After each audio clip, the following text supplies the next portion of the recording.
Brock Purdy back out at practice with a toe injury for the second straight day. How did he look? You've got questions, I've got answers. Here's a deep pass from Brock Purdy early on to a staffer. Then some out patterns working behind Mac Jones and Adrian Martinez. Same ballpark level of participation for Brock Purdy today as we saw on Wednesday. So if I had a guess, and I know that I've been right in my predictions for Christian McCaffrey, Trent Williams, and Juwan Jennings over the course of the first 2 weeks. But if I had a guess, I would guess that Mac Jones starts this game and Brock Purdy is an emergency quarterback for the 49ers, since they can do that with him on the 53-man roster. You've got to make sure that he's 100%, can't aggravate this injury.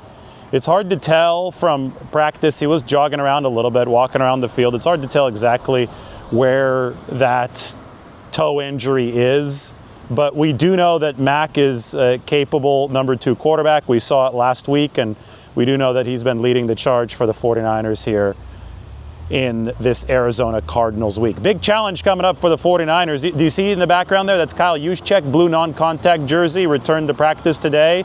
He's in a concussion protocol, but that is big progress for the 49ers, especially considering the opponent. The Arizona Cardinals, with Jonathan Gannon, they run a lot of 5-man pressures with a 3-3 zone behind it, and those 5-man pressures are designed to confuse the pass protection. Running backs in pass protection for the 49ers like McCaffrey and Juszczyk, who are two of the best in the game, they're going to be very important on Sunday against Arizona. There you have a look at 75, Connor Colby.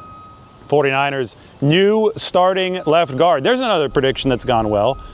When the 49ers drafted Connor Colby out of Iowa, said he's going to start at some point this season. I did not think as soon as week 3, but that's what's going to happen. Connor Colby's going to have to be ready to go for the 49ers. Again, against the veteran Arizona defense, they added Dalvin Tomlinson this offseason. They added Calais Campbell this offseason. Calais Campbell today said that he'd rather face Mac Jones than Brock Purdy. I don't see what's controversial about that. I think any defensive player on the other team would rather face the backup quarterback than the starter. Calais Campbell had 2 sacks in the fourth quarter last week for the first time in his career. And Arizona barely hung on against the Carolina Panthers, but they are 2-0. They do run a defense that can bring some difficult complexities for an offense to pick up as far as pressure goes. It's not like a 6 or 7-man pressure that Jonathan Gannon likes to run out there, but it is a 5-man pressure that he brings from a bunch of different spots. So Mac Jones is going to have to be on his game if he is the starter for the 49ers, and of course Brock Purdy would have to be on his game if he does, in my opinion, unexpectedly start on Sunday. I'm not going to rule it out.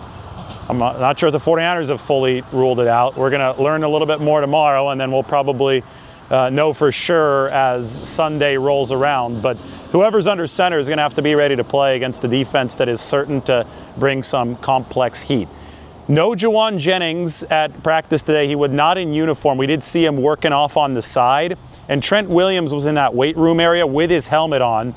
Last time that we saw that on Friday, working off on the side with his helmet on during the open window of practice, doing some sprints, Trent Williams actually ended up participating. But the reason that I don't bring this up until about 4 minutes into this video is that obsessing over Trent Williams and his practice participation status seems silly to me. Get used to the fact that this guy is going to be taking practices off and really managing that portion of his schedule. He's 37 years old. He's dealing with the bone bruise. Last week on very limited practice, Trent Williams went out there and delivered a clean sheet. No pressures allowed against the New Orleans Saints. So I would expect him to play again on Sunday against Arizona as this bone bruise works further into the rearview mirror. And I would expect us to see Trent Williams on the field, even if he doesn't practice all too much, not just this week, but over the course of this season. I think that that's just the way that things set up for an Ironman like him, who's been in this league for so long and still is playing at a very high level. Earlier this morning, I made the show on the 49ers offensive line. The composite ranking has them as the number 3 unit in all of football. And this is going to be it. This feels like a really big game. It's going to be the home opener here at Levi's Stadium right behind me. I don't think it's going to be overcast like today. I think it's going to be in the 80s. 49ers are going to be wearing the 94 throwbacks, the all-white jerseys, trying to stay cool.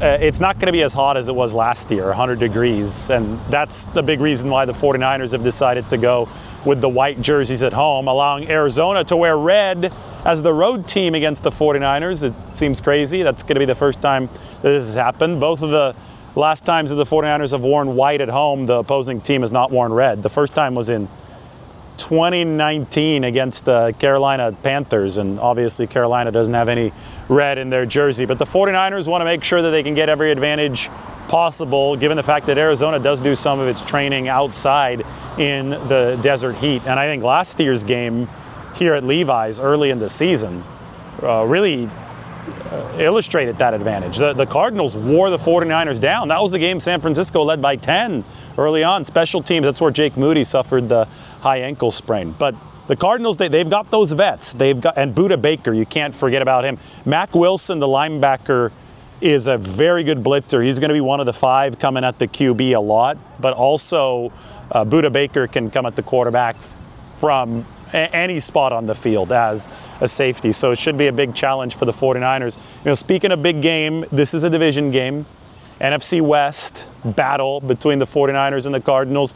49ers could be 2-0 in the division after this game with a 3-0 start.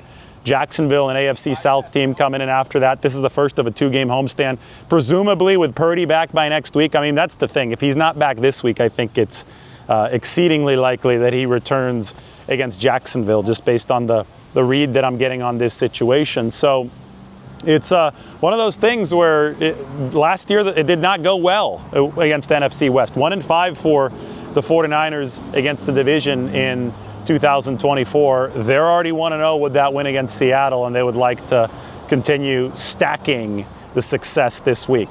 I talked about Trent Williams, and then I said Juwan Jennings was off on the side today. He was not working out with the 49ers receivers during practice.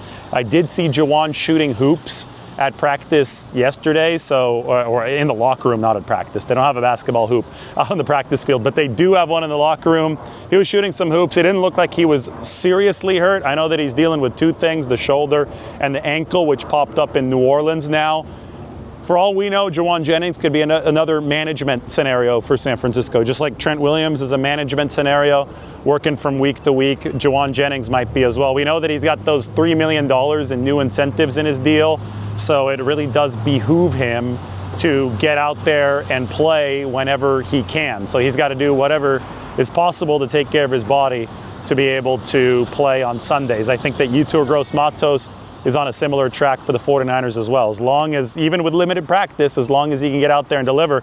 And Yetur is such a critical linchpin of this defense. His ability to naturally rush from the inside and also set an edge on the outside. As long as he can go, and as long as he can go effectively, and the first 2 weeks have been effective, 49ers will be happy with the situation. Also, no Spencer Burford at practice today. So the 49ers signed Brandon Parker yesterday, and quite possible that they do elevate him from the practice squad for the game on Sunday. If Brock Purdy is not QB2 on Sunday, if they want Adrian Martinez to be QB2, they'll have to use a practice squad elevation on Adrian. So remember, you only have 2 of these per game, which is one of the main reasons why they promoted Braden Willis from the practice squad to the 53-man roster, so they don't have to use an elevation on him. He's now a full-time 53-man roster member. He's going to be one of the 49ers' 3 tight ends in this game, behind Jake Tonjes, whose run blocking continues to improve, and Luke Farrell, who, I mean, is a good run blocker, but we saw the receiving touchdown for Luke.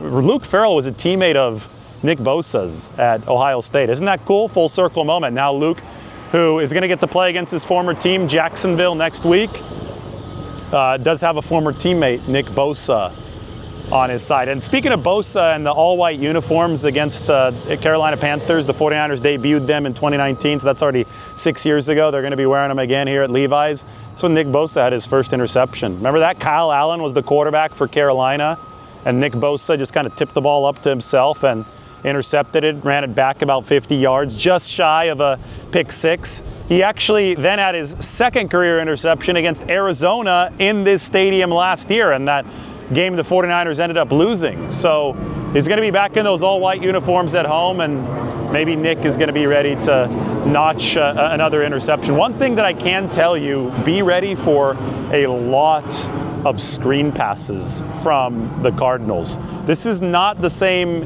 Arizona team that Cliff Kingsbury coached that was all wide receivers and, just not really running any big packages. These guys run the most 13 personnel, which is 1 back, 3 tight ends in the entire league. They obviously have Trey McBride, who caught 100-plus passes last year, but they load up on the tight ends in that 13 personnel, and they'll run screens out of it. They'll run screens to James Conner. They'll run screens to the other running back, Trey Benson. They'll run screens to the receiver, Marvin Harrison Jr., who's obviously a big threat downfield. Michael Wilson, the Stanford product. Screen is going to come from this Arizona team. So everybody is talking about Kyler Murray, and that's obvious. Read option burned the 49ers last year, has burned them before at Levi's Stadium. They have to be very, very prepared for that. And the read option combined with James Conner and the way that he can just stampede you, that's going to call for big-time discipline from the 49ers defense in their techniques. But I think that another thing that's going to call for big-time discipline and hustle is the defense of these screen passes. Kyler, I think, has gotten better over his career from the pocket. Ultimately, every NFL quarterback needs to be able to do that to have some sustained success. He definitely beat the 49ers from the pocket last season, but it still is, I think, where he is at his weakest. I think that Kyler Murray can defy X's and O's and can defy the schematics when he's moving around with his legs. And if you're not on your toes, if you're not disciplined, if you're not shedding the blocks that you need to shed in the appropriate way, he'll beat you to the corner and it's gone. But if he's in the pocket, he's obviously one of the shortest quarterbacks in the league. There's some tough times seeing absolutely everything downfield, and that's where the 49ers can potentially gain an advantage in this arm wrestling match. But this is maybe the most talented Arizona team that the 49ers have faced in Kyle Shanahan's tenure. You have to respect how they've built up some of the defense with the veterans, with a Dalvin Tomlinson, with a Josh Sweat on the edge. I mean, he's a really, really good edge rusher, formerly of the Philadelphia Eagles. And offensively, this has always been a team that seems to have given the 49ers some trouble, except maybe in 2020 when a C.J. Beathard-led 49ers team beat the Arizona Cardinals over in the desert. Thinking of that game, I'm trying to remember, that was technically a 49ers road game. There was, start of that season, the 49ers hosted the Cardinals here. They lost. Then at the end of the season, they beat the Cardinals over in Arizona. And that was when the 49ers were already based in Arizona, sharing the stadium with the Cardinals. Wild times. I was trying to remember if that was technically a 49ers home game or a Cardinals home game. But since they played week 1 here at Levi's, it was a Niners home game. So anyway, that's the update. Brock Purdy, we'll make it 13 minutes. 13 minutes for Brock Purdy, a little peek into 49ers Cardinals. We will talk to you all very soon.